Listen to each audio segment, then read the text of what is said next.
విలాపవాక్యాలు 3వ అధ్యాయం 17వ వచనం. విలాపవాక్యాలు 3వ అధ్యాయం 17వ వచనం.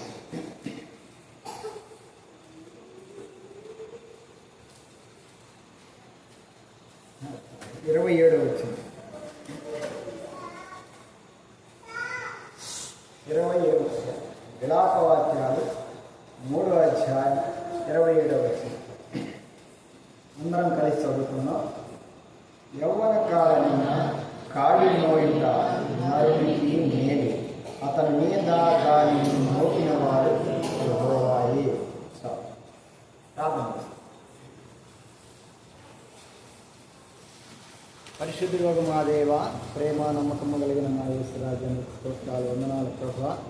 అయా ఎంతవరకు పాటలు సహాయపడుతూ వచ్చారు తండ్రి, అందుకే వందనాలు ప్రభా. ఈ సమయంలో ఆయన చేరి వచ్చినటువంటి బిడ్డలందరిని బట్టి, మా యవ్వన బిడ్డలందరిని బట్టి స్తోత్రాలు చెల్లించుకుంటారు ప్రభా. యవ్వన ప్రాయంలో కాడి మోయుట నరునికి మేలు, ఆ కాడి మోపిన వాడే నీవే. అందుకై స్తోత్రాలు ప్రభా. ఈ వాక్యాన్ని మేము ధ్యానించుకోవటానికి సహాయం చేయండి. మా యవ్వన బిడ్డలకు ప్రభా మీరు బోధించండి. అయ్యా నేను కాదు ప్రభా మాట్లాడేది, అయ్యా నన్ను నీ ఆత్మతో నింపండి, నీ సులుచాటును మరుపరిచి ప్రభా. వాక్య స్వరూపమైన మీరు, శబ్దమయ్యున్న మీరు ప్రభా, మీరు మాట్లాడమని మీకే వందనాలు, స్తుతులు, స్తోత్రాలు చెల్లించుకుంది. రావాల్సిన వారంతా త్వరగా రావడానికి సహాయం చేయండి అయ్యా. ఈ యొక్క సమస్తాన్ని కూడా మీ స్వాధీనంలో ఉంచుకోండి. యేసయ్య నామములో స్తుతించి ప్రార్థించడి వేడుకొని నాము తండ్రి, ఆమేన్.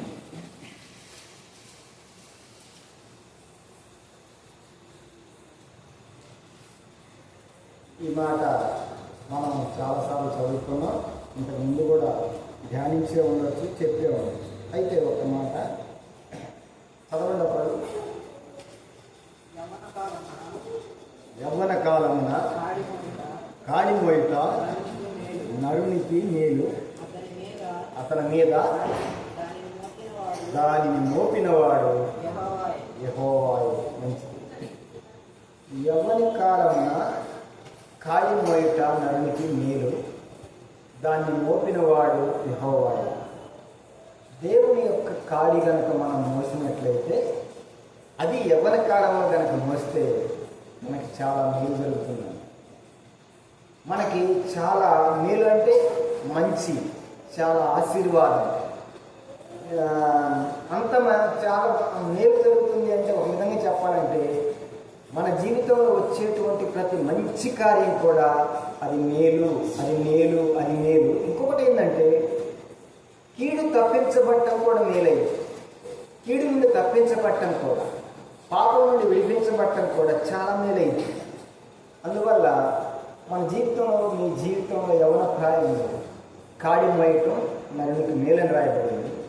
కానీ ఇంకొక విషయం కూడా ఉంది అక్కడ. అది మోపినవాడెవరు? ఎవరు మోపాడు? గత మనుషులు చెప్పాడా, సేవకుడు చెప్పాడా? కాదు కాదు, దేవుడే ఆ కాడిని మోపాడు. కాబట్టి ఖచ్చితంగా నువ్వు మోయాలి.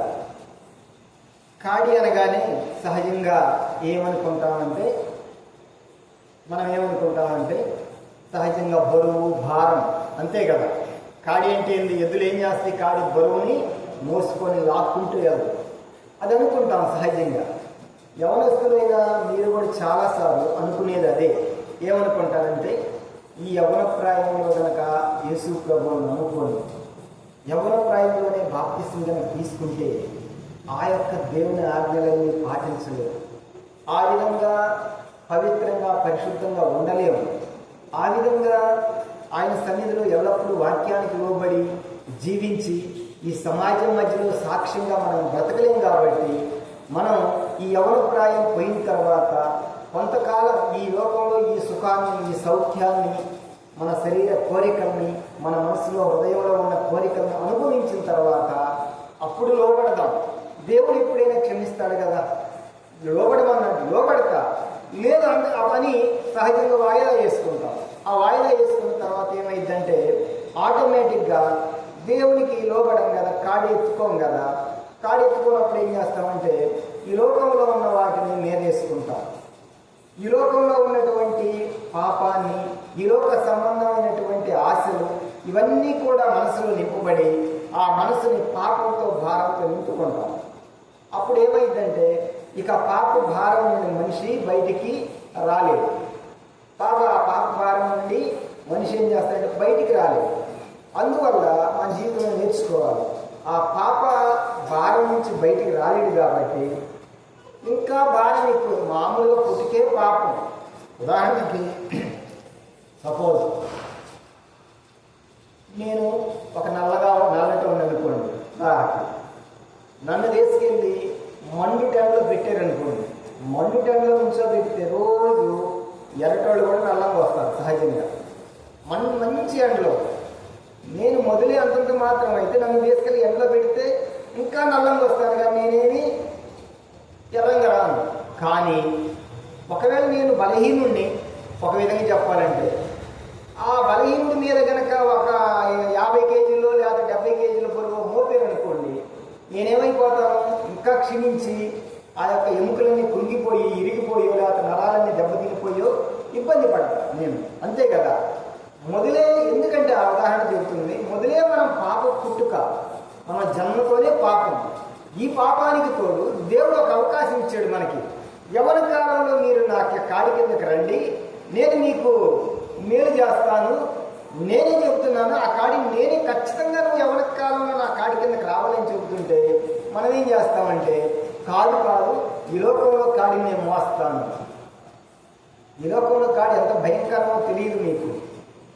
ఈ లోకంలో నువ్వు పాపం చేయటం ఆల్రెడీ మన స్వభావమే పాపం. ఆ దానికి తోడు నువ్వు ఇంకా పాపాన్ని కనుక మూట కట్టుకొని మనం కనుక మోస్తాను అంటే కావాల్సినంత ఈ లోకం మోపిద్ది, కావాల్సినంత సాతానుడు మోపుతాడు. ఈ లోకంలో ఉన్నటువంటి జనులు కూడా నీ మీద కావాల్సినంత పాపాన్ని నీ నెత్తి మీద పడేస్తారు. అప్పుడు ఆ పాపంలోని పడి చచ్చిపోతావు, బయటికి రాలేవు, కుంగిపోతావు. ఎక్కడికి కుంగిపోతావు అంటే దుఃఖానికి, వేదనకి. అంత మాత్రమే కాదు, పాతాళానికి కుంగిపోతావు. పాపభారం ఎక్కువైతే పాతాళానికి కుంగిపోతావు. అందుకే ప్రభు చెప్పాడు, మత్తయి సువార్త 11:28. మత్తయి సువార్త 11:28 ఏమని చెప్పాడు? ప్రయాసపడి భారము మోసుకొచ్చున్న సమస్త జనులారా నా యొద్దకు రండి, నేను మీకు విశ్రాంతి కలుగు చేస్తాను. అంత మాత్రమే కాదు, ఇంకోటి ఏమన్నాడు? నేను సాధికుడను, దీన మనస్సు గలవాడను కనుక మీ మీద నా కాడి ఎత్తుకొని నేర్చుకోండి, అప్పుడు మీ ప్రాణాలకు విశ్రాంతి దొరికిద్ది. మనం ఏమనుకుంటామంటే కష్టం అనుకుంటాం, ఇది చాలా ఇబ్బంది అనుకుంటాం. కాదు, కష్టం కాదు, ఇబ్బంది కాదు, ఇది చాలా సులువు. తేలికండి. యేసు ప్రభు ఎందుకో తెలుసు, యేసు ప్రభు కాడి సులువు తేలికో. యేసు ప్రభు కాడిందంటే ఆయన కృపే, ఆయన క్షమాపణే. యేసు ప్రభు కాడి ఆయన ప్రేమే. యేసు ప్రభు ప్రేమ కిందకి రావాలి, కానీ యేసు ప్రభు యొక్క క్షమాపణ కిందకు వస్తే నీ పాపభారం అంతా తీరిపోయిద్ది. నిన్ను ఆ కృప అంటే ఏంది చెప్పమంటారు? ఇంకొక విధంగా చెప్పాలంటారా? నువ్వు ఏదైతే చేయలేననుకొని, ఏదైతే నేను పరిశుద్ధంగా జీవించలేననుకొని నువ్వు భయపడుతున్నావో దాని నుండి కూడా నిన్ను విడిపించి సహాయం చేసి ఆయన చెప్పింది చెప్పినట్టు నెరవేర్చడానికి కావలసిన సామర్థ్యాన్ని ఇచ్చేది కూడా ఆయన కృప. పౌలు భక్తుడు ఏమంటాడంటే, నేను ఎంత బలహీనున్నో అదేవిధంగా అంత బలవంతుని, నా బలహీనతల యందే నేను అతిశయిస్తానంటాడు. ఎందుకంటాడు తెలుసా? ఎప్పుడు బలహీనుడో ప్రభు యొక్క సహాయం ఆయనకు వచ్చింది. అందువల్ల మీ జీవితంలో దేవుని యొక్క కాడి కిందకి రావడానికి భయపడొద్దని ఈ దినాన మీకు తెలియజేస్తాను. అయితే ఒక విషయం, ఈ దినం ఏంటంటే, అంశం ఏంటంటే, పోయినసారి యవనస్తుల కూడికి నేను తీసుకున్నప్పుడు మీరు ఎంతమంది ఎవరు వచ్చారు చెప్తారా? పోయినసారి యవనస్తుల కూడికి నేను చేతి పైకెత్తాను సరిగ్గా, ఏం కాదు, నేనేం మిమ్మల్ని ప్రశ్న రైట్, వెరీ గుడ్. నేను ఆ రోజు దేని గురించి చెప్పాను చెప్తారు, గుర్తుందా మీరు ఎవరికైనా? Very good. దేవునికి భయపడేవాడు ఈ లోకంలో దేనికి భయపడ్డాడు. దేవుని ప్రేమించేవాడు ఈ లోకంలో, అది చెప్పాల ప్రేమ గురించి, దేవునికి భయపడేవాడు ఈ లోకంలో దేన్నైనా జయిస్తాడు, భయపడ్డాడు. అదేవిధంగా ఇది నేను ఒక మంచి అంశం చెప్తాను. చెప్పే కదా మీలో మరి మీరు ఎంతవరకు దేవునికి భయపడ్డారో ఇప్పటిదాకా మరి నాకైతే తెలియదు. దేవునికి భయపడటం నేర్చుకోండి. దేవునికి భయపడితే ఈ లోకంలో దేనికి భయపడదు. చివరికి రేపు ఇంకా కాసేపులో ఎగ్జామ్ ఉందన్నా నువ్వు భయపడవు. ఎగ్జామ్ ఫెయిల్ అయినా భయపడవు. నీ మీద నింద మోపబడ్డా భయపడవు. లేదు, రోగానికి భయపడవు, శాతానికి భయపడవు, దేనికి భయపడవు ఈ లోకంలో. అంతే. ఈ లోకంలో దేవునికి భయపడి దేనికి భయపడవు. దేన్ని కూడా నువ్వు ద్వేషించలేవు. ఏ వ్యక్తిని కూడా ద్వేషించవు. ప్రతి ఒక్కరిని కూడా సహృదయంతో ప్రేమ కలిగి ఉంటావు. అది నేను చెప్పే పోయినసారి. సరే, ఈ దినాన ఒక శ్రేష్టమైనటువంటిది చెప్తాను. దేవునికి ఇది ఏమని చెప్పాడు? యవ్వన కాలమున నరుడు కాడి మోయట వాడికి మేలన్నాడు కదా. కాడి మోసేటప్పుడు ఎద్దు ఏం చేసిద్ది? ఎద్దులు చూసారు, నీకు ఎద్దులు తెలియదు. ఎద్దు కాడి మోసేటప్పుడు ఏం చేసిద్ది? ఇలాగే ఉండిద్దా, తల ఉంచుకునిద్దా? తల ఉంచుకొని ఆ కాడిని ఎత్తుకున్న తర్వాత తంటానికి కుదరదు. ఎప్పుడు కూడా అలాగే ఉంది. అంటే లోబడి ఉండిద్ది మోసేటప్పుడు. అర్థమైందా? తన యజమానునికి లోబడి ఉండిద్ది. ఒకవేళ అలా అన్నాడనుకో, ఆ బ్యాలెన్స్ తప్పి ఇలా బండి లెగిసిద్ది. దాని యొక్క గొంతుకి ఆ కట్టినటువంటి పట్టెడ ఏదో కడతారు, ఇలాగ ఆ గొంతుకు అది దిగుసుకునేది. అంటే దేవుని యొక్క కాడి మోసేటప్పుడు, దేవుని కృప కిందకు వచ్చేటప్పుడు నీకు క్షేమకరమైందంటే ఆయన మేలు చేస్తాడు నీకు. కానీ దానికంటే ముందు నువ్వు లోబడాలి. దేవుని కృప కిందకు వచ్చినప్పుడు మనం ఏం చేయాలి? కాడి మొయ్యటం అంటే దాని అర్థం ఏంటంటే దేవునికి లోబడి జీవించు. ఈ దినాన్ని నీకు చెప్పదలుచుకున్నది ఏంటంటే, దేవునికి లోబడేవాడు ఎవడైతే దేవునికి లోబడతాడో వాడి కింద ఈ లోకంలో ప్రతిదీ లోబడి.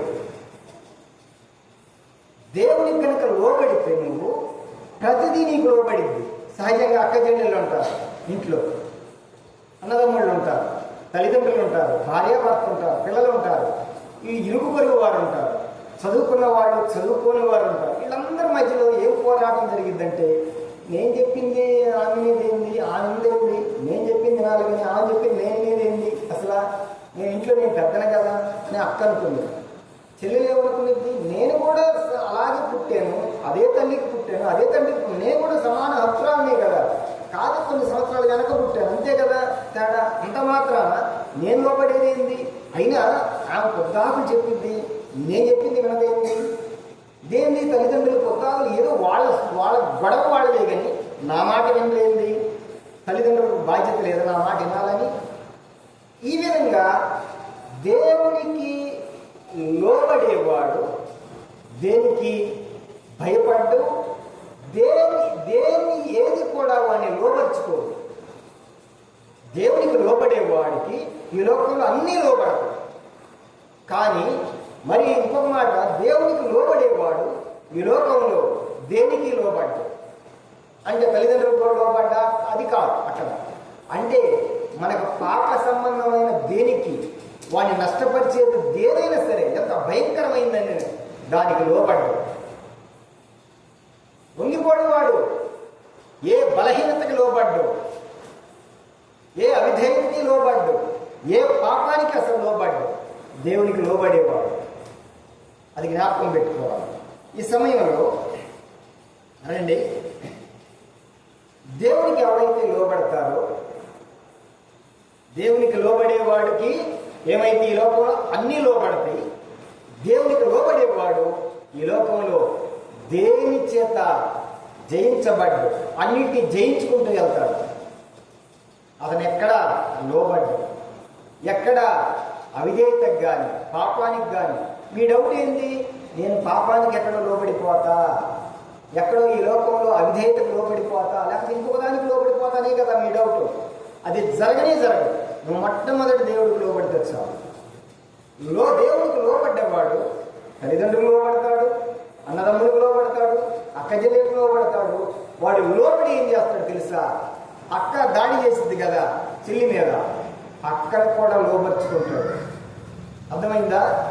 చెల్లిని కూడా తల్లిదండ్రులు కూడా లోబర్చుకుంటాడు. విషయం అది. దేవునికి లోబడేవాడు ప్రతి దాన్ని వాడు లోపరుచుకుంటాడు, వశపరుచుకుంటాడు. అది ఇప్పుడు రండి, ఇంకొక మాట, ఈ బైబిల్ గ్రంథం ఏమని చెప్తుందంటే,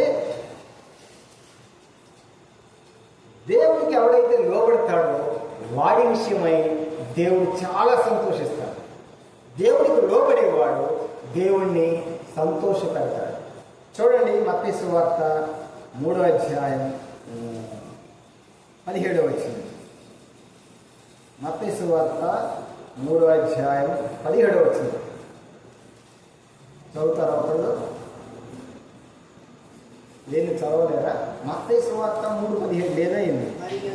మరియు ఇదిగో ఈయనే నా ప్రియ కుమారుడు, ఈయన యందు నేను ఆనందించుచున్నాను అని ఒక శబ్దము ఆకాశము. నాకు భయం ఉంటుంది కదా, నేను ఒక 17 వచ్చిన లేకుండా చెప్పినా ఏంది అని నాకు డౌట్ వచ్చింది. ఉందగా చదవండి, ఏం పర్లేదు. మీరు తప్పు చదివినా ఒప్పు చదివినా ఇక్కడ ఏం బాధ లేదు. నాకు రాదు, మామూలుగా చదవడం నాకు తెలుగు స్పష్టంగా నేను చదవలేదు. నాకంటే బెటర్ ఉంది, చాలా బెటర్, 100కి 100 పాళ్ళు బెటర్. 10th క్లాస్లో ఫెయిల్ అయిన వాళ్ళు ఎంతమంది చెప్పండి? మీలో చెయ్యొచ్చండి. 10th క్లాస్లో ఫెయిల్ అయ్యి ఉండరు ఎవరు?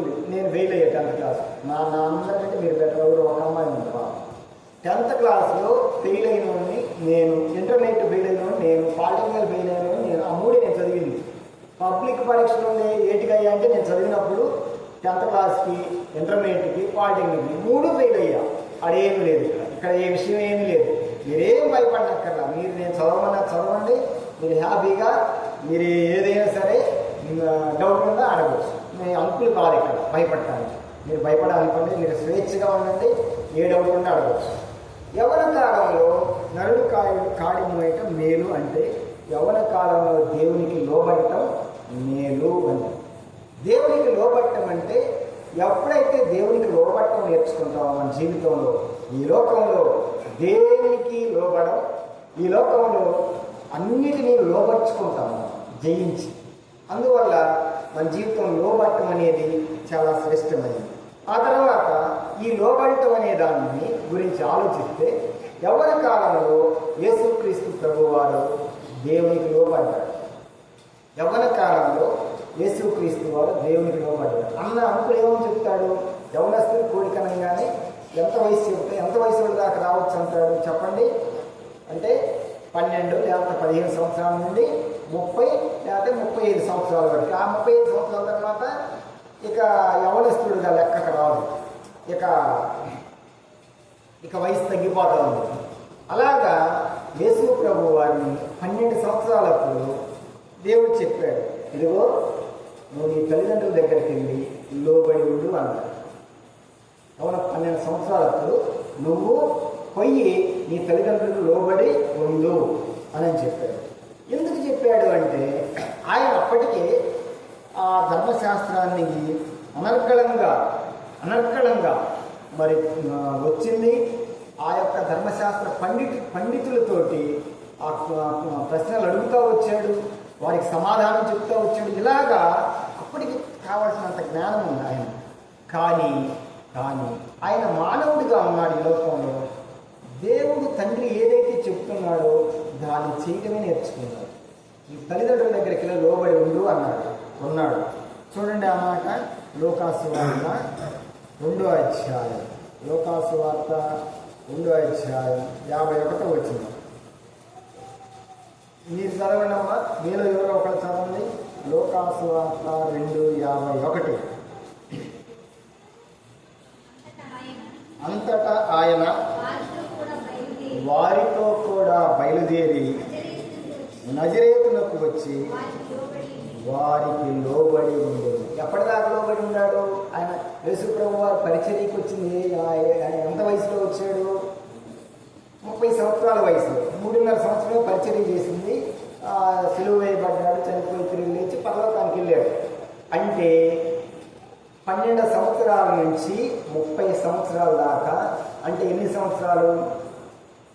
30లో 12 పోతే ఇంకెంత మిగిలింది? 18 సంవత్సరాలు తల్లిదండ్రులకు లోబడి ఉన్నారు.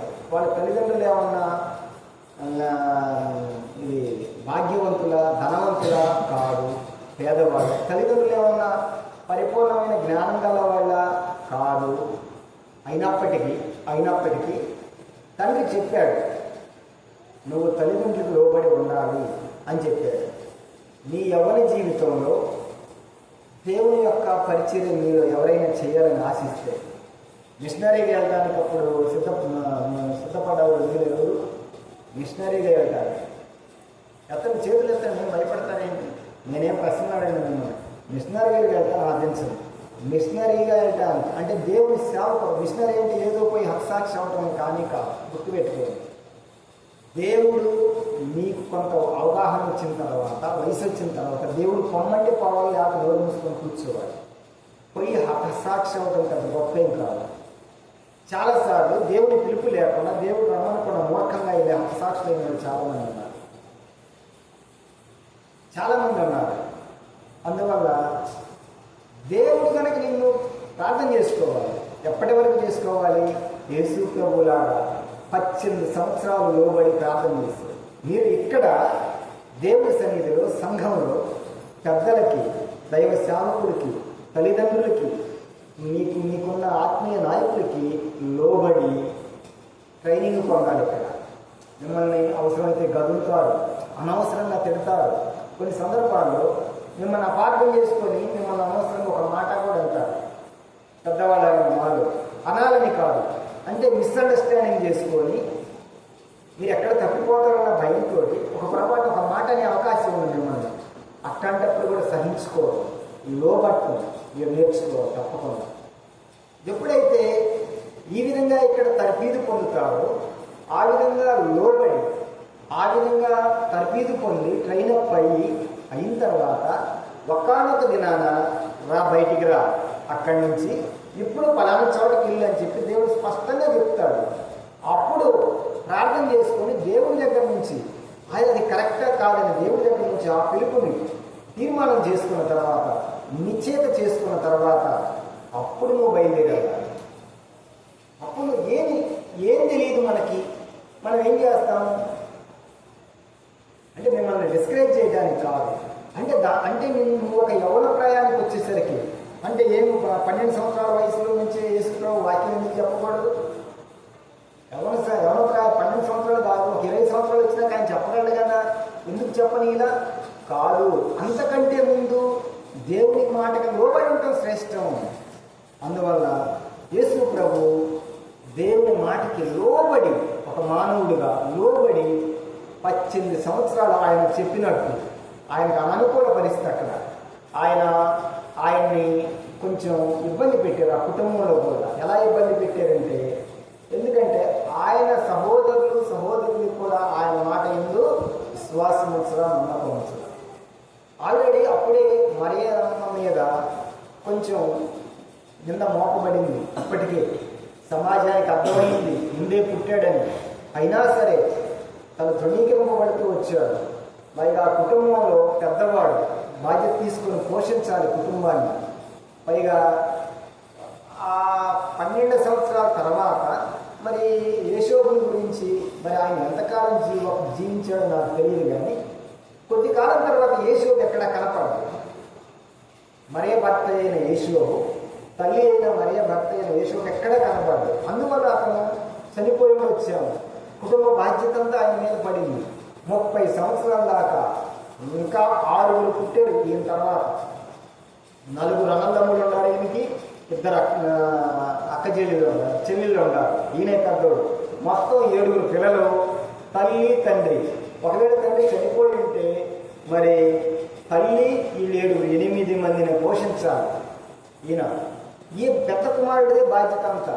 ఆ విధంగా ఆ చెక్క పని చేసుకుంటా, వడ్రంగి పని, అది తీసుకెళ్ళి మార్కెట్లో యథార్థంగా అమ్ముకుంటా, ప్రతి చోట ఆ చెక్క పని చేసుకొని తీసుకెళ్ళి అమ్మేటప్పుడు వాళ్ళు మోసం చేసి మార్కెట్లో అయినా సరే ఓర్చుకొని సహించుకొని, ఆ విధంగా అన్నిటికీ సహించుకొని, అన్నిటికీ లోబడి, ఆ విధంగా 18 సంవత్సరాలు 12 సంవత్సరాల నుంచి, అంటే దాదాపు పుట్టిన దగ్గర నుంచి 30 సంవత్సరాల దాకా నీ జీవితంలో కూడా ఆ విధంగా నీ యవ్వన ప్రాయం, నువ్వు ఒక పరిపక్వ దశ వచ్చేదాకా నువ్వు లోబడి ఉండటం నేర్చుకోవాలి. ఆ తర్వాత నీకేమైంది? వివాహం అయింది, నీకేమైంది? పిల్లలు పడతారు, నీ కుటుంబం అయింది. ఆ తర్వాత దేవుడు కూడా నీకు ప్రత్యేకమైనటువంటి ఒక పరిచయం నీకు ఇస్తాడు. ఒక ప్రత్యేకమైన పరిచయం ఇస్తాడు. అప్పుడు దాన్ని అప్పు చెప్పేస్తాడు. అప్పుడు నువ్వు ఎలా చేయాలనేది అప్పుడు నువ్వు చేస్తావు. దేవుని దగ్గర నిర్ధారణ తీసుకున్న తర్వాత ఏదైనా అడుగు ముందుకేయటం మేలు మన జీవితంలో. సరే, ఇప్పుడు యేసు ప్రభు ఇదిగో ఈయన నా ప్రియ కుమారుడు, ఈయన యందు నేను ఆనందించుతున్నాను అన్నాడు. ఎందుకన్నాడంటే యేసు ప్రభు ఏం చేస్తూ వచ్చాడు? దేవుడు చెప్పినట్టుగా లోబడుతూ వచ్చాడు. 30 సంవత్సరాల దాకా లోబడి జీవించాడు. ఆయన ఇష్టమైనా కాకపోయినా కష్టం. ఆ తర్వాత ఇంకొక విషయం, ఆయనకి నజరేతుకు వచ్చాడు, లోబడి ఉన్నాడు. అందుకని దేవుడు ఒక పని చేశాడు. దెయ్యాలు ఉండేవి. దెయ్యాలు ఈయనకు లోబడేటట్టు చేశాడు. శిష్యులకు లోబడాల ఒక దెయ్యం. శిష్యులకు ఏం చేసింది? ఒక దెయ్యం ఎదురు తిరిగింది. నువ్వు మిమ్మల్ని మేసుకోవడం చాలా మందిని చూసారు పోయినయా అన్నారు. అందువల్ల అయ్యా వాళ్ళ తండ్రి వచ్చాడు, అయ్యా మీ శిష్యుల దగ్గరకు వచ్చాను, నా బిడ్డకి ఆ దెయ్యాన్ని ఎల్లగొట్టమంటే ఎల్లగొట్టలేకపోయాడు, నువ్వన్నా నన్ను కనికరించి ఎల్లగొట్టమంటే ఆ శిష్యుల మీద కోప్పడి ఆ దెయ్యాన్ని ఏం చేస్తూ వచ్చాడు? వెళ్ళగొట్టాడు. అంత మాత్రమే కాదు, ఆయన ఒకసారి సముద్రంలో ప్రయాణం చేస్తాడు. ఆయన సముద్రంలో ప్రయాణం చేస్తాడు. మత్తయి సువార్త 8వ అధ్యాయం తీయండి, 27వ వచనం. మత్తయి సువార్త 8వ అధ్యాయం 27వ వచనం చదవండి. మీలో ఎవరో ఒకరు. ఆ మనుష్యులు ఆశ్చర్యపడి ఈయన ఎట్టివాడో, ఈయనకు గాలియు సముద్రమును లోబడుచున్నవని చెప్పుకొని. అక్కడ తుఫాను రేగింది. ఆ తుఫాను రేగి మేము మునిగిపోతున్నాం అని చెప్పి భయపడుతూ వచ్చాడు. ఆయన ఏం చేశాడంటే ఆ తుఫాను ఏం చేస్తే వచ్చాడు? గద్దించాడు. అంటే ఆయన దేవుని మాటకు లోపడ్డాడు కాబట్టి సముద్రం తుఫానుతో సహా లోబడింది. ఆయన దేవుని మాటకు లోపడ్డాడు కాబట్టి ఇదిగో ఇక్కడ చూడండి, మార్కు సువార్త 1వ అధ్యాయం. మార్కు సువార్త 1వ అధ్యాయం 27వ వచనం. మార్కు సువార్త 1వ అధ్యాయం 27వ వచనం. అందరూ విస్మయం ఉంది. ఇదేమిటో, ఇది క్రొత్త బోధగా ఉన్నదే. ఈయన అధికారముతో అపవిత్రాత్మలకు ఆజ్ఞాపింపగా అది ఆయనకి లోబడుతున్నది. గెరాసేనుల దేశంలోకి వెళ్ళాడు.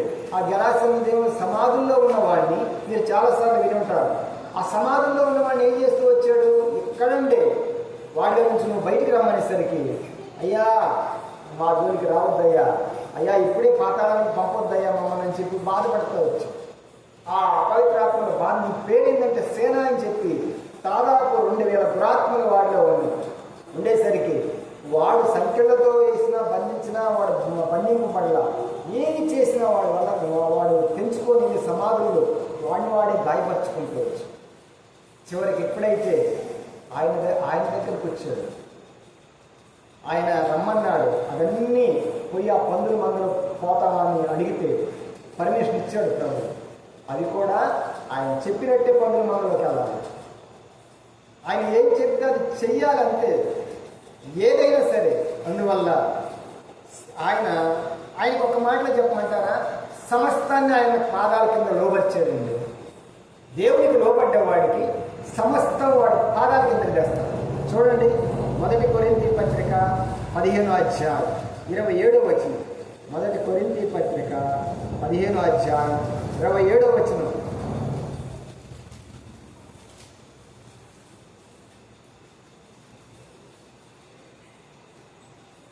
ఇరవై 27 కలిసి చదవండి.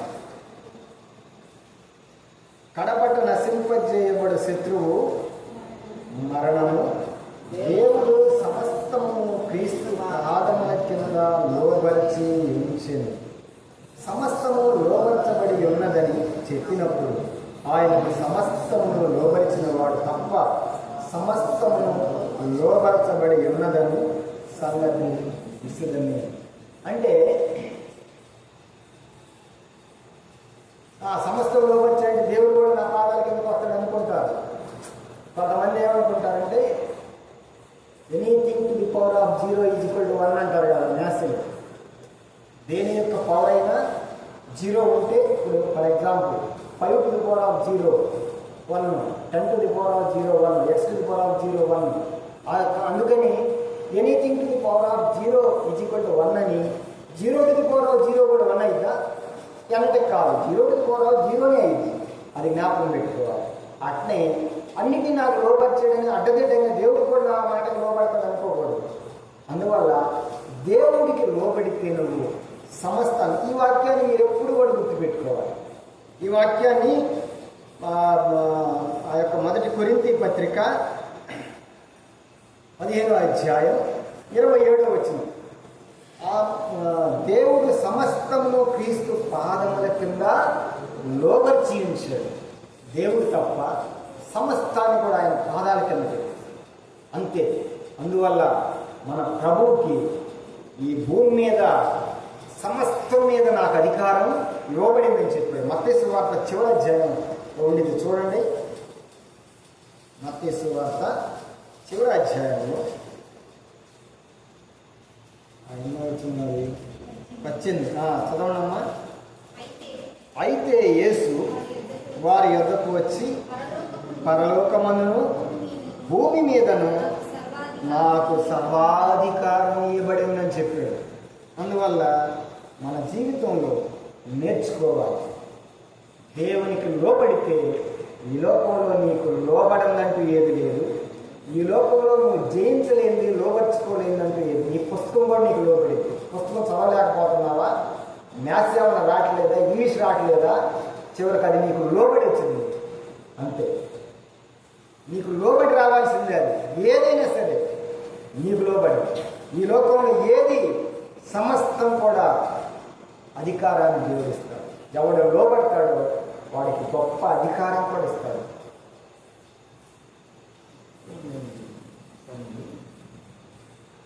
అందువల్ల మన జీవితంలో జ్ఞాపకం పెట్టుకోవాలి. లోబట్టడానికి మనకు మాదిరి మనం విసుగ్గా పోవాలి. ఆ తర్వాత భక్తుల్లో లోబడ్డ వాళ్ళని ఒకరిద్దరిని చూపిస్తాం. చూడండి, చూసి మనం ముగించుకుంటాం. ఆ తర్వాత యేసు ఏమవుతూ వచ్చాడు? ఆయన బాల్యంలో మరి అన్నదమ్ముల చేత ద్వేషించబడుతూ వచ్చాడు. అవును కదా అబ్బాయి, ఇది చూడు, అది రీసెంట్గా వచ్చింది అంతేనా, కొద్దిగా తగ్గించాలి. ఆయన మరి లోబడుతూ వచ్చాడు. ఎందుకనంటే అన్నదమ్ములు ద్వేషించాడు. ద్వేషించినా సరే ఆయన తండ్రి మాట విని, ఇదిగో నీ యొక్క అన్నదమ్ములు గొర్రెలు కాస్తా ఉన్నారు కాబట్టి నువ్వు వెళ్ళి వాళ్ళకి ఆహారాన్ని ఇవ్వు అని చెప్పినప్పుడు అప్పటికే వాళ్ళ అన్నదమ్ములు ఆయన ద్వేషిస్తూ వచ్చారు. మరి ఆ మాట తండ్రికి చెప్పుకోవచ్చు, నాన్న నన్ను అన్నయ్యుడు ద్వేషిస్తూ వచ్చారు, మరి నేను ఒక్కనే కనుక వాళ్ళకి ఆహారం చేసుకొని ఇస్తే వాళ్ళకి ఆహారం ఇచ్చి యోగక్షేమాన్ని మరి తెలుసుకోగలమంటున్నారు. యోగక్షేమాన్ని తెలుసుకోగలమంటున్నారు. అందువల్ల నేను వెళ్తే నన్ను ఏమైనా చేస్తారేమో, అది నాకు భయంగా ఉంది అని చెప్పుండొచ్చు. కానీ అలా చెప్పలా. ఏదేమైనప్పటికీ నా తండ్రి చెప్పాడు, నేను లోబడ్డాను అంతే. అది కష్టమే, కొంచెం ఇబ్బంది అయినా సరే నా తండ్రి చెప్పాడు కాబట్టి నేను వెళ్తాను అని చెప్పి యేషోబు తీర్మానించుకున్నాడు. యేషోబు తీర్మానించుకొని వెళుతూ వచ్చాడు. వెళ్ళి మరి అన్నయ్యలకి ఆహారాన్ని ఇచ్చాడు. వాళ్ళు చక్కగా ఇచ్చిన ఆహారాన్ని తిన్నారు. తిన్న తర్వాత ఈయన ఏం చేశాడంటే, ఏదో కలలుగానే వాడు వచ్చాడు కాబట్టి ఈయన్ని ఆ గోతులు వేసి చంపేద్దామని చెప్పి ఆ గోతులు నెట్టేశాడు. ఆ యొక్క ఒక ఎండిపోయినటువంటి బావిలో నెడితే మరి కింద పడిపోయాడు. వీళ్ళంతా ఆయన ముందే ఆహారాన్ని, ఈ యేషోబు తీసుకెళ్ళిన ఆహారాన్ని చక్కగా తిన్నారు.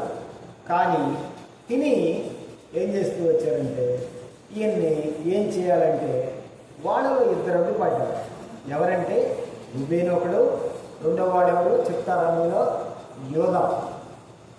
రుబేను ఒకడు, యోధా ఒకడు, ఇద్దరు అడ్డుపడ్డారు. అందుకే యోధాని ప్రత్యేకంగా దేవుడు దీవించాడు. యోధా ఏం చేస్తూ వచ్చాడు? ఈయన వీళ్ళెటు మాట ఏమో మిగతా వాడు. అందుకని ఒక మాట చెప్పాడు, వేరే వాడిని చంపడం ఎందుకు, మనం ఒక పని చేద్దాం, ఇదిగో ఎవరో వస్తున్నారు, ఎవరికన్నా వాడికి అమ్మేద్దాం ఎంతో కంతకి, వాడు జీవాన్ని వాడు పడి వాడు బతుకుతాడు, ఏమైతే అవని వాడు మన రక్తం పంచుకొని పుట్టినాడు కాబట్టి ఆ రక్తాపరాధం మన మీద ఎందుకురా, మనం పంపించి వాడిని అమ్మేద్దామంటే అట్టయితే సరే అయ్యేది తీసుకొని జల్సా చేసుకోవచ్చు అనుకొని అవి తీసుకున్నారు. ఆ వచ్చేవాళ్ళు మిద్యానీలు వస్తుంటే అవి తీసుకున్నారు, ఆ డబ్బులు తీసుకొని మళ్ళీ పైకి తీసి అన్ని పంపించేసి. అక్కడ ఏం జరిగింది మనకు తెలుసు. ఎవరికన్నా పోతీఫర్ అనే అతనికి అమ్మేశారు వాళ్ళు డబ్బులకి. వీళ్ళు కొనుక్కున్నారు, వీళ్ళు తీసుకెళ్ళి అమ్ముతూ వచ్చారు. అక్కడ ఏం చేస్తాడు? దాసుడుగా ఒక బానిసగా ఉంటూ వచ్చినప్పుడు ఆయన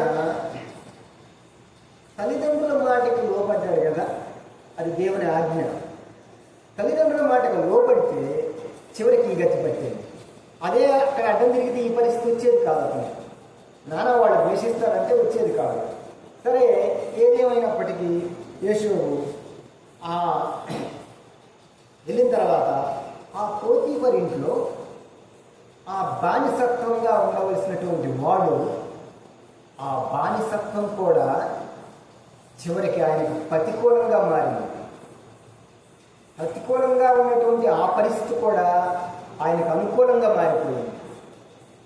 బానిసగా ఉండవలసినటువంటి వాడు ఆ ఇంటికి అధికారిగా చలామణి అవుతూ వచ్చాడు. అవును కదా? ఎందుకు కారణం? అతను లోపట్టం నేర్చుకున్నాడు. యేషోబు లోపట్టం నేర్చుకున్నాడు. ఎప్పుడైతే లోపడ్డాడో ఆయన మరి అక్కడ బానిసగా ఉండకుండా ఆ ఇంటి యజమానుడి స్థానంలోకి వచ్చాడు. తర్వాత ఒక పరీక్ష వచ్చింది ఆయనకి. నేను ఇందాక చెప్పే కదా, దేవుడికి లోపడ్డవాడు ఈ లోకంలో ఏ పాపానికి, ఏ అవిధేయతకి, ఏ బలహీనతకి, ఏ రోగానికి, ఏ దెయ్యానికి, దేనికి లోపడ్డాడు. వాళ్ళ ఇంట్లో యజమానుడి భార్యే యేషోబుని శోధిస్తూ వచ్చింది. కొన్నిసార్లు మనకు కూడా రావచ్చు ఆ శోధనలు. యవ్వన ప్రాయం ఎక్కువ రావచ్చు, వస్తాయి. అవి యవ్వన ప్రాయంలో ప్రత్యేకించి శరీర ఇచ్చకి సంబంధించిన, శరీర కోరికలకు సంబంధించినటువంటి యవ్వన ఇచ్చను బట్టి చాలా పరీక్షలు మనం ఎదుర్కోవాలి. అప్పుడు నువ్వేం చేయాలంటే, ప్రభువా నీకు లోపడతాను, అయ్యా నువ్వేం చేయమంటే నీకు లోపడతా ప్రభు, నన్ను దీనికి లోబడకుండా సహాయం చేయమని చెప్పి నేను ప్రార్థన చేయాలి. ఖచ్చితంగా నీకు దేవుడికి నువ్వు లోబడ్డావంటే ఆ యవ్వన ఇచ్చలకి నిన్ను లోబడకుండా బయటికి తీసుకుని వస్తుంది. యవ్వన ఇచ్చ కూడా నీకు లోబడి తీరుతుంది. చూడండి యోసేపుకి ఏమైంది? ఆదికాండం 39వ అధ్యాయం 9-10 వచనాలు. ఆదికాండం 39, 9, 10 వచనాలు చదువుతారా? ఎవరైనా చదువు నాకేం వచ్చి ఉంటారా? నువ్వే చదువు. నాకు ముందే చదవడం రాక నేను తిప్పలు పడుతున్నా, మీరు చదువుతారా? సరే, ఆదికాండం 39, 9, 10 వచనాలు తీయండి నిదానంగా పేజీ. ఆదికాండం 39, 9, 10. నీవు అతని భార్య అయినందున నిన్ను తప్ప మరి దేనిని నాకు అప్పగింపక ఉండలేదు. కాబట్టి నేనెట్లు ఇంత ఘోరమైన దుష్కార్యం చేసి దేవుడికి విరోధముగా పాపం కట్టుకుందునని తన యజమానుని భార్యతో అనేది. దినదినము ఆమె యేషోబుతో మాట్లాడుచుండేను కానీ అతడు ఆమెతో శయనించుటకైనా ఆమెతో ఉండుటకైనా ఆమె మాట విన్నవాడు కాదు. చూసారా? దేవుడికి లోబడేవాడు, దేవుడి మాటకి లోబడే విధేయత చూపేవాడు, లోబడేవాడు ఏ పాపానికి యవ్వన ప్రాయంలో ఒక బానిస ఆ యజమానురాలు ఎన్ని ఆశలు పెట్టుండొచ్చు. నీకు ఆస్తి ఇస్తాను, లేకపోతే నువ్వు ఇక్కడ ఏ ఇబ్బంది లేకుండా చేస్తానని ఎన్ని ఆశలు పెట్టిండొచ్చు. దినదినం శోధించి దినదినం మాట్లాడి కానీ ఆయన లోపడలా. ఎందుకని లోపడలేదు? ఆయన తల్లిదండ్రులకి దేవుని మాటకి లోపడటం నేర్చుకున్నాడు. పాపానికి లోపడటానికి ఇష్టపడలా. అందుకే స్త్రీకి లోపడటానికి ఇష్టపడలా. అది జ్ఞాపకం పెట్టుకోవాలి మన జీవితం. యవ్వన ప్రాయంలో బాల్యం నుండే కనుక నువ్వు లోబట్టం దేవుని మాటలు నేర్చుకుంటే యవ్వన ప్రాయంలో నువ్వు తప్పించబడవు. అర్థమైందా? చివరికి ఏమైంది? యేషోబు జీవితం, వాళ్ళ అన్నదమ్ములు, వాళ్ళ తండ్రి అందరూ చేంజ్ చేశారు. తండ్రితో సహా వచ్చి సాష్టాంగ నమస్కారం చేశారా లేదా? ఎందుకని? ఈయన లోబట్టం బాల్యం నుంచి లోబట్టం నేర్చుకున్నాడు. దేవునికి లోబడేవాడికి చివరికి తల్లిదండ్రులు కూడా లోబడతారు, తెలుసా? దేవునికి లోబడేవాడికి చివరికి తల్లిదండ్రులు కూడా లోబడతారు, అన్నదమ్ములు, అక్క చెల్లెలు అందరూ లోబడతారు. ముందు మనం లోబట్టం నేర్చుకుంటే, మనం లోబడితే ఈ లోకంలో ఏదైనా లోబడింది, సమస్తం కూడా నీ పాదాల కిందకు వచ్చింది. అంతే. అది శ్రేష్టమైన మాట, గుర్తుపెట్టుకో. చివరికి యేషోబు అన్నదమ్ములు, అక్క చెల్లెలతో అన్నదమ్ములు అందరూ ఆ యాకోబు సంతానం మొత్తం వచ్చి ఈయన కాడబడింది. అయ్యా మమ్మల్ని ఎట్టో కట్ట, మమ్మల్ని పోషించలేదు. ఏం పర్వాలేదు, మమ్మల్ని పోషిస్తామన్నారు. నువ్వు దాదాపు 2 తరాలు పోషించు వాళ్ళని, 2 తరాలు పోషిస్తూ వచ్చాడు. ఆ తర్వాత దానియేలును చూద్దాం. వాస్తవానికి యేషోబు గుంటలో నుండి బయటికి రావాలా? ఆ గుంట కూడా అతనికి ఏమైంది? మిద్యానీయుల్ని, మరి ఆ సమయానికి ఎలా వస్తారు మిద్యానీయులు? అదే సమయానికి దేవుడు ముందుగానే మేలు కలగటానికి ఆయన లోపడతాడు కాబట్టి యేషోబు మేలు కొరకై ఆ మిద్యానీయుల్ని అదే సమయానికి రప్పించాడు దేవుడు. అర్థమైందా? మేలు కలగటానికి ఆ పోతీఫర్ ఇంటికి వెళ్ళిన తర్వాత పోతీఫర్ యొక్క మనసుని మెత్తన చేస్తూ వచ్చాడు. ఆ పోతీఫర్ని దగ్గర ఉన్నటువంటి బానిసత్వం నుండి అధికారిగా రావటానికి యేషోబుని ఏం చేస్తూ వచ్చాడంటే ఆ పోతీఫర్ ఇంటిని మొత్తాన్ని దీవించి యేషోబుని ఆ ఇంటికి అధికారిగా చేశాడు. బానిస కాదు, ఇంటి యజమానుడి తను. అంత మాత్రమే కాదు, ఆయన తీసుకుని జైల్లో పెట్టాడు. జైల్లో ఎంత కష్టం ఉండేదో తెలుసా మీకు? మీరు ఎప్పుడైనా జైల్లో ఉన్న వాళ్ళని పోయి దర్శించదండి, మీ జీవితంలో జైలుకి వెళ్ళాలని కోరుకోరు. అది ఏ తగాద కోరుకోరు. జైల్లో కనుక ఒక వారం రోజులు గడిపొస్తే ఇక జీవితంలో ఎన్నడూ కూడా జైలుకి వెళ్ళకూడదు అనుకుంటారు.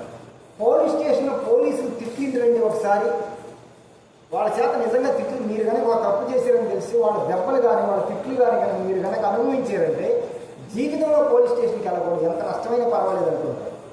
కోర్టు చుట్టూ తిరగండి, తిరిగిన వాళ్ళని అడగండి పెద్దల్ని, జీవితంలో కోర్టుకి వెళ్ళకూడదని దండం పెడతారు. ఆనాటి జైళ్ళు ఇప్పుడు ఇంకా కాలం ఎదిగింది, ఫెసిలిటీస్ అన్ని జైల్లో ఉన్నాయి. కొంచెం ప్రజల్లో అవగాహన ఇచ్చింది కాబట్టి, ప్రజాస్వామ్యం కాబట్టి ఇక్కడ అడుగుతారు, జైల్లో అన్ని ఫెసిలిటీస్ ఉన్నాయా లేవా అని బయటకు వచ్చి చెప్పే స్వాతంత్రం కొంత ఉంది ఇక్కడ.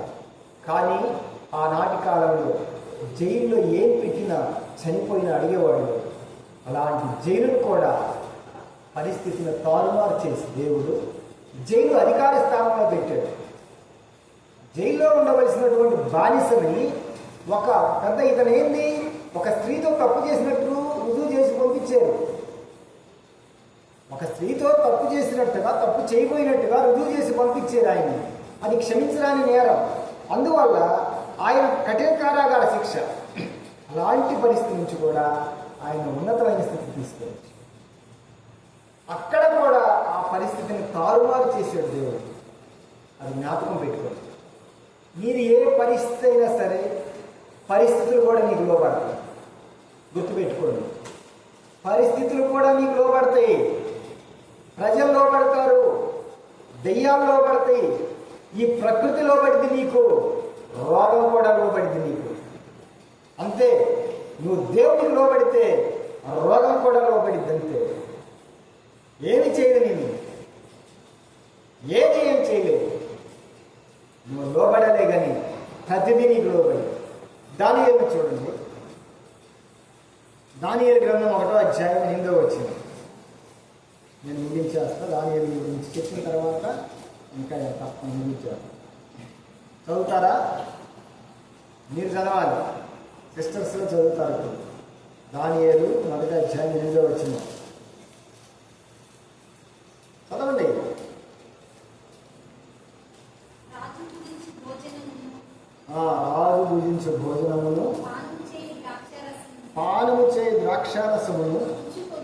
పుచ్చుకొని తన్ను అపవిత్రపరచుకొనకూడదని దానియేలు ఉద్దేశించి తాను అపవిత్రుడు కాకున్నట్లు వాటిని పుచ్చుకొనకుండా సెలవిమ్మని నపుంసకుల అధిపతిని వేడుకొనగా.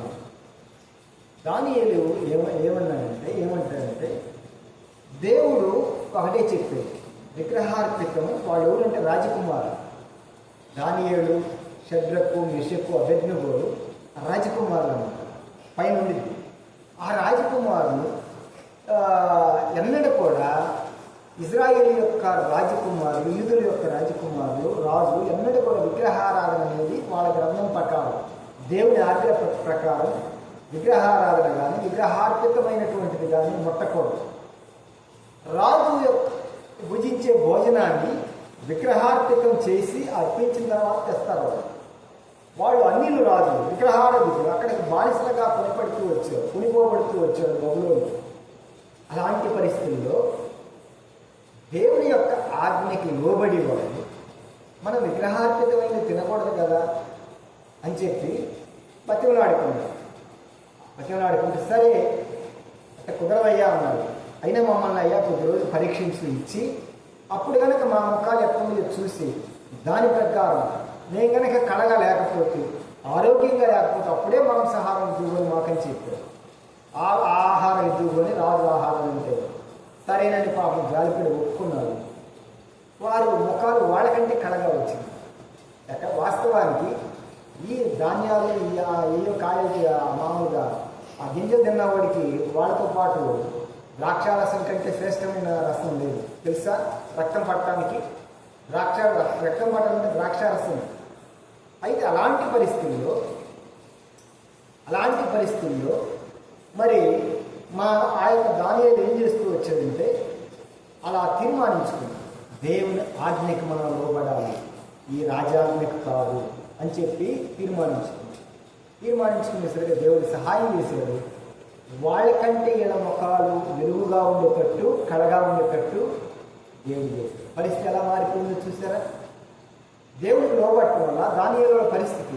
ఆ తర్వాత ఒక రాజు యొక్క కళ వచ్చింది, రాణి వచ్చింది. అది ఆ కళని కళ భావాన్ని చెప్పాల్సి వచ్చింది. అక్కడ కళ భావాన్ని చెప్పాలంటే అది ఎవరికి సాధ్యం? ఆ దానియేలుకి ఏం చేస్తూ వచ్చాడు, అయ్యా మాకు కాదు దేవుడికి సాధ్యం, అందువల్ల మాకు కొంచెం సమయమే అని చెప్పి తన స్నేహితులు కలిసి ప్రార్థన చేసి ఆ యొక్క కళ భావాన్ని వాళ్ళకి చెప్పబడుతూ వచ్చారు. అంటే ఒక అసాధ్యమైనటువంటి విషయం. రాజు కలగన్నాడు, నేను కలగన్నాను, నేను మర్చిపోయానయ్యా, అందువల్ల ఆ కళను చెప్పు అన్నాను అనుకోండి. ఎవరినన్నా ఈ లోకంలో ఎవరైనా సరే నవ్వుతారు. నీ అంత పనికిమాలినోడు ఎవడు లేడురా, నీ కళను చెబితే కళ భావాన్ని చెబుతాడు కానీ, లేకపోతే నీ కళ సగమన్న చెబితే దాని తర్వాత ఏదైనా చెబుతారేమో. అసలు నీ కళ అనేది లేకుండా నువ్వు ఏం కలగన్నావు ఎలా తెలిసింది? అసాధ్యమైనటువంటి దాన్ని దేవుడు సుసాధ్యం చేశాడు. అంటే దానియేలు దేవునికి లోబడటం ద్వారా, దేవుని ఆజ్ఞకు లోబడటం ద్వారా పరిస్థితిని తారుమారు చేశాడు. ఈ లోకంలో అసాధ్యమైంది ఇప్పటికీ అది అసాధ్యమే. నా మనసులో ఏదో నేను అనుకున్నదాన్ని నేను చెప్పమంటే ఏం చెబుతావు? నేనేదో కలగన్నాను, నేనే మర్చిపోతే నువ్వెలా జ్ఞాపకం చేయగలవు? అది సాధ్యం కాదు. ఏ కంప్యూటర్, ఏ టెక్నాలజీ ఏది చేయలేదు. అలాంటి పరిస్థితుల్లో ప్రభు దాన్ని సుసాధ్యం చేశాడు. అంటే దేవునికి లోబడితే అన్నీ లోబట్టమే కాదు, పరిస్థితుల్లో తారుమారవటమే కాదు, అసాధ్యమైన దాన్ని కూడా సుసాధ్యం చేస్తాడు దేవుడు. అది ఏమన్నారు? ఇది అసాధారణమైన విషయం, ఇది అసాధ్యమైంది, ఇది వల్ల కాదని చెప్పారు జ్ఞానులంతా. అలాంటి దాన్ని దేవుడు సుసాధ్యం చేశాడు. చూసారా దేవుడికి లోబట్టడం ఎంత మేలుదాగి ఉందో, అంత మాత్రమే కాదు. 6వ అధ్యాయంలో దానియేలు గ్రంథం, నాకు 3వ అధ్యాయం తీయండి. దానియేలు గ్రంథం 3వ అధ్యాయం 29వ వచనం చూడండి.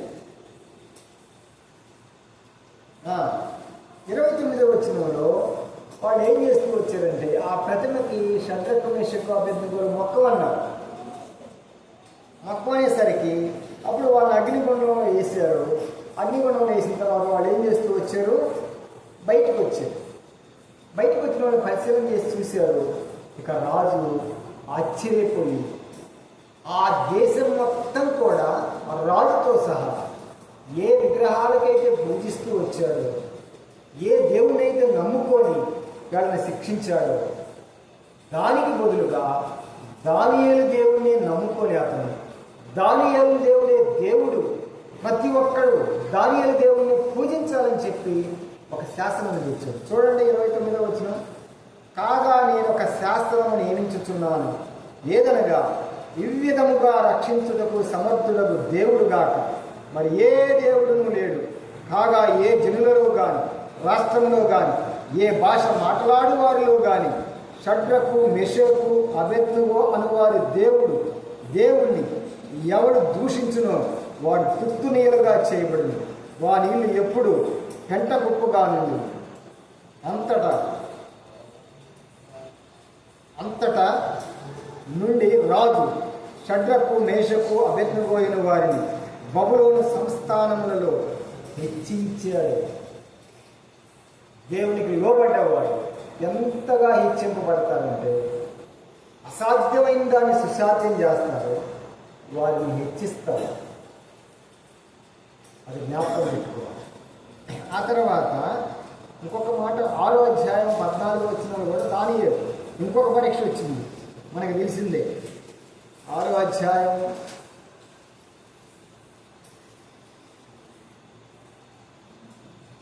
ఏం చేస్తూ వచ్చారంటే అక్కడ ఆ రాజునే అడగాలి, ఇక ఎవరిని ప్రార్థన చేయకూడదని ఒక శాసనం తెచ్చారు రాజు చేత. అది ఏం చేస్తూ వచ్చారంటే దానియేలు తన వాడుక చొప్పున కిటికీ తెరిచి రోజుకు 3 ప్రార్థన చేయడం మొదలుపెట్టారు. చూడండి, మనం ఒక్కొక్కసారి ఏమనిపించిందంటే మనం రహస్యంగా ఉండటం మంచిది అనుకుంటాం.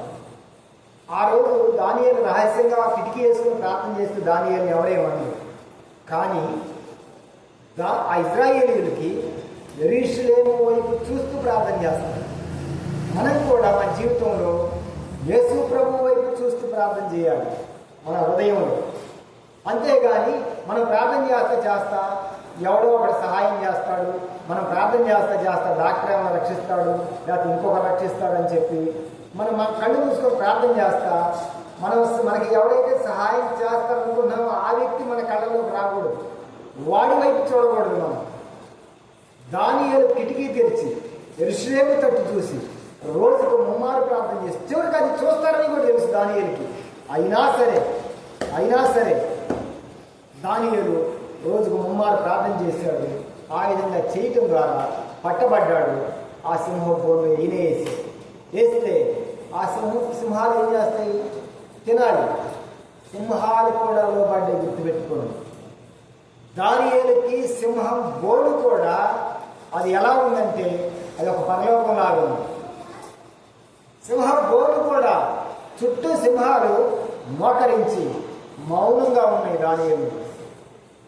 చూసారా, దానియేలు దేవునికి లోబడి 3 ప్రార్థన చేయటం మానలేదు కనుక సింహాలతో సహా లోబడ్డాయి, బయటికి తీసుకురాబడ్డాడు. దానియేలు హెచ్చింపబడుతూ వచ్చాడు. రాజు కూడా లోబడ్డాడు దానియేలు మాట తెలుసా. చివరికి రాజు కూడా లోబడ్డాడు. అది జ్ఞాపకం పెట్టుకోవాలి. అందువల్ల యవ్వన కాలంలో నరులు కాడి మోయటం మేలు. యవ్వన కాలంలో నరుడు కాడి మోయటం మేలు అంటే యవ్వన కాలంలో కాడి మోయటం అంటే దేవునికి లోబడి ఉంటాం. మన జీవితంలో దేవునికి లోబడితే యేసు ప్రభుకి సర్వాధికారం ఇవ్వబడుతూ ఇచ్చాడు. భూలోకమందును పరలోకమందును సర్వాధికారం యేసు ప్రభుకి ఇస్తూ వచ్చాడు. అంత మాత్రమే కాదు, తండ్రి సంతోషిస్తూ వచ్చాడు. అంత మాత్రమేనా, యోసేపు జీవితంలో దేవునికి లోబట్టడం వల్ల చివరికి తనకు అసాధ్యమైనటువంటిది సుసాధ్యం చేస్తూ వస్తున్నాడు. ఆయనకి లోబట్టడం వల్ల తన ఉన్నటువంటి పరిస్థితులు కూడా తారుమారు చేస్తూ వచ్చాడు దేవుడు. ఆ యొక్క బావిని, లోతైన గోతిని కూడా బయటకు వచ్చేటట్టు పరిస్థితులు మార్చాడు. బానిసగా ఉన్న పరిస్థితుల నుంచి తన యజమాని స్థితికి వచ్చాడు. చివరికి ప్రధానమంత్రి అయ్యే స్థితికి వచ్చాడు. తల్లిదండ్రులు, అన్నదమ్ములు, ప్రజలంతా ఆయనకు లోబడాలి. యోసేపు గురించి అంటాడు, ఎవడైనా కానీ నీకు వ్యతిరేకంగా చెయ్యి ఆడిస్తే వాడు అయిపోతాడు. యోసేపుకు వ్యతిరేకంగా ఎవరు చెయ్యి కూడా ఆడించడానికి లేదన్నాడు. యోసేపు ఆహారం ఇస్తే ఇచ్చినట్టు, లేకపోతే వాడు పోషింపబడ్డ కూడా అలాంటి అధికారం ఇచ్చాడు. చూసారా, లోబట్టం. దానియేలుకు కూడా అసాధ్యమైన దాన్ని సుసాధ్యం చేస్తూ వచ్చాడు దేవుడు. షద్రకు, మెషక్కు, అబేద్నెగోల విషయంలో ఆ పరిస్థితులను తారుమారు చేశాడు. అగ్ని గుండాన్ని కూడా చల్లగా ఉండేటట్టు చేస్తూ వచ్చాడు. రాజు శాసనాలను తారుమారు చేస్తూ వచ్చాడు. కేవలం ఫస్ట్ షద్రకు, మెషక్కు, అబేద్నెగోలు కాదు, దానియేలు మొట్టమొదట తీర్మానించుకొని దేవుని మాటకు లోబడి ముందుకు వచ్చాడు. ఆ తర్వాత వాళ్ళు అందరూ కలిసి ప్రార్థన చేసి బలపరచబడ్డారు. మన జీవితంలో జ్ఞాపకం పెట్టుకోవాలి, దేవునికి లోబడితే ఈ లోకంలో నువ్వు ఏ పాపానికి లోబడకుండా జయిస్తావు. పాపాన్ని ఏ అవిధేయతకు లోబడకుండా జయిస్తావు. ఏ సాతాను యొక్క కుయుక్తులకి లోబడకుండా నీవు జయిస్తావు. ఈ లోకంలో ఏ రాజులు, ప్రభుత్వాలు కూడా లోబడి దిగి వస్తుంది. చదువు కాదు, జ్ఞానమే దిగి వచ్చింది. నీకు పరిస్థితులే నీకు లోబడతాయి. ప్రకృతి కూడా నీకు లోబడింది. అవసరమైతే జంతువులు, పక్షులు ఏది నీకు అడ్డం రాదు. ఏ మనుషుడు నీ ఎదుట నిలవలేడు. అది జ్ఞాపకం పెట్టుకొని, ప్రభువా యవన ప్రాయంలో నీ కాడి కిందకు వస్తాను. ప్రభువా, అయ్యా నేను ఎన్నాళ్ళు తెలియలేదు, యవన ప్రాయంలో నీ కాడి కిందకు వస్తాను, నీకు లోబడి జీవిస్తాను ప్రభువా ఇక్కడి నుంచి అని చెప్పి ప్రభువుకు లోబడండి. మీ జీవితాన్ని ఉన్నపాటు ప్రభువుకు సమర్పించుకోండి. మీ పాపాలు ఒప్పుకొని, ప్రభువా నేను సంపూర్తిగా నీకు లోబడుతున్నాను, నీ ఇష్ట ప్రకారం నన్ను జీవింపజేయ ప్రభువా, నాకు మేలు కావాలి కానీ కీడు నష్టం కాదు ప్రభువా, నాకు తెలియలేదని చెప్పి క్షమాపణ వేడుకొని ఎవరిప్రాయం ఈ సమయంలోని మీరు లోబడి ప్రభువుకు పెట్టండి. దేవుడు ఆ విధంగా యోసేపులాగా, మన యేసయ్యలాగా, ఆ విధంగా దానియేలు, షద్రకు, మెషకు, అబేద్నెగోలాగా వారు ఎలాగో ఉన్నత స్థితికి తెచ్చారు. ఆ విధంగా దేవుడు మనం తెచ్చిన కాక దేవుడు ఈ వాక్యాన్ని దీవించిన ప్రార్థన చేస్తున్నాం. అందరం మోకరించండి, ప్రార్థన చేస్తున్నాం. మోకరించండి. పరిశుద్ధిలో మా దేవ, ప్రేమ నమ్మకం కలిగిన మా యేసయ్య, మా రక్షకుడానికి వందనాలు, స్తోత్రాలతో ఈ రాత్రి కాల సమయంలో ప్రభావ మీరు మాట్లాడుతూ వచ్చారు. ఎవరి ప్రాయంలో నలుగురు కార్యమవుతుంది. ఆ విధంగా తండ్రి యేసయ్య మీరే మాకు మాదిరిగా మీరు లోబడ్డారు. మీరు ప్రభువా ప్రకృతిని శాసించారు, సాతాన్ని శాసించారు, ఈ లోకాన్ని శాసించారు. ప్రభువా మీకు సర్వాధికారం ఇవ్వబడుతూ వచ్చింది ప్రభు. అందుకై స్తోత్ర. ఆ విధంగా యేసేపు కూడా అయా దయగల తండ్రి లోబడి అయా పరిస్థితులు తారుమారు చేస్తుంది. అయా గోతిని కూడా ప్రభు ఆయనకు అనుకూలపరిచారు, చెవిని అనుకూలపరిచారు, ఆ కోతి బడిలో బానిసత్వాన్ని అనుకూలపరిచారు. అందుకే తను పాపానికి కూడా లోబడాల, స్త్రీ యొక్క పాపానికి లోబడకుండా జయిస్తూ వచ్చాడు. దానియేలైతే ఇంకా ప్రభు ఆహారానికి కూడా లోబడకుండా, ఆకలికి కూడా లోబడకుండా తన పవిత్రతను కాపాడి నీ ఆజ్ఞకు లోబడుతూ వచ్చాడు. పరిస్థితులు తారుమారు చేసి పడేస్తాడు. అసాధ్యమైన దాన్ని సుసాధ్యం చేస్తూ వచ్చాడు ప్రభు. అందుకై స్తోత్రం. మనసులో అనుకున్నటువంటి కళ రాజే మర్చిపోయినా మీరు తెలియపరుస్తూ వచ్చారు. దేవా ఈ లోకంలో నీకు లోబడితే మా పరిస్థితులన్నీ అనుకూలపడతాయి. అయ్యా మాకు అసాధ్యమైనది సుసాధ్యమవుతుంది ప్రభా. మా ఏ అధికారం కూడా మమ్మల్ని ఏమీ చేయలేదు. అందుకని కొందనాలు స్తోత్రాలు చెల్లించుకున్నాం. దయాలుగా మరి కనికరించడానికి వచ్చు దయచూపని ప్రభావానికి స్తోత్రాలు. ఈ విధంగా మా యవన బిడ్డలు ఉన్నపాటి మీకు లోబడి అయ్యా ఆ యేషోబులా దానియేలులా ఆశీర్వదింపబడటానికి సహాయించి మీకే వందనాలు స్తోత్రాలు. యవన బిడ్డలు ఎవరైతే ప్రభా ఇప్పటికే ప్రభా రక్షణ పొందుతున్నారో వాటిని బట్టి మీకు వందనాలు. ఎవరైనా ఇంకా ప్రభా రక్షణ పొందకుండా మీ కాడి కిందకి రాకుండా దూరం అవుతున్న వారిని జ్ఞాపకం చేసుకోండి. ఈ రాత్రికాల సమయంలో దర్శించి వారు మీ కార్యం చేయండి ప్రభా. మీ రక్షణ భాగ్యాన్ని వారికి తెచ్చింది. వారు ప్రభా తండ్రి మా గ్రామంలో ఎక్కడ చదువుకుంటున్నారు, ఎక్కడ జాబులు చేస్తున్నారు, ఏ ప్రాంతంలో నివసిస్తున్నారు, అక్కడ సాక్షులుగా ఉండడానికి సహాయం మీకే ఉన్న వారి పిల్లలతో వారు చెల్లించుకుంది. వారి యొక్క ఏ పనులు చేసుకుంటున్నారో అతను దీవించండి. వారి చదువులు దీవించండి, ఆశీర్వదించండి. మీ దైవ హస్తాలకు మా దగ్గర అప్పగించుకుంది. కేశవరామంలో స్థుతించి ప్రార్థించబడుతున్నాము తండ్రి. మా తండ్రి అయిన దేవుని ప్రేమ, ప్రభు యేసుక్రీస్తు వారి కృప, పరిశుద్ధాత్మ దేవుని యొక్క అన్య సహవాసం ఇప్పుడు ఎల్లప్పుడూ సదాకాలం తోడు ఎన్నుగాక. ఆమేన్.